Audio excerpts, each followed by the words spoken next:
And this is a quote from the Western Trust minutes in February of this year, where Neil Guckian, there was a full 3 pages on the RQIA review. This is just in February. This is 1 week after the RQIA review. And the actual quote is, "It was very interesting," this is from Neil Guckian, the Chief Executive, "it was very interesting to hear that in relation to the issue of additional funding for the ambulance service, the Department of Health will not give additional funding until the temporary change is made permanent." Now, that to me, our fear, okay, and it's a justifiable fear, is that there's all these moves and machinations going on in the background to move us to a permanent closure of emergency general surgery, while saying, yeah, let's give them some extra elective surgery, okay, and we'll try and distract them. But there's no doubt that based on that statement, okay, that's a movement to permanent closure by stealth. Now, Nick Guckian heard that at a meeting where he was in at the Department of Health. That wasn't a public meeting. Okay? That wasn't reported on anywhere. If it hadn't appeared in the minutes of the Western Trust, we wouldn't have known it.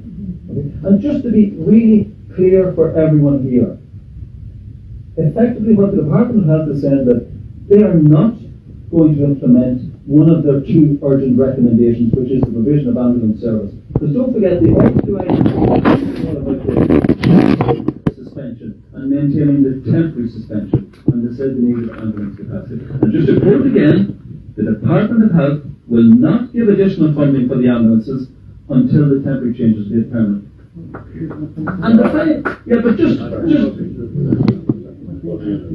just the actual final point is, it's in the RQIA review that this extra ambulance service will cost £2 million a year. Now, okay, £2 million a year, when we're talking about 6 surgeons who they won't advertise and not provide any incentives for, okay? Yet they're talking about spending £2 million a year on extra ambulances, which won't even solve the problem. Okay, because it still takes the same time to get that together, whether you're in an ambulance or whether you're in your private car or in these non-emergency private ambulances. Can I ask each member of the panel what precise steps their party will take to prevent the Department of Health from refusing to implement the recommendations of the regulator? Because that's what they're saying here. If they're saying they're not going to pay for the ambulance until it's made permanent, then they're refusing to implement the recommendation. Yeah. Okay, so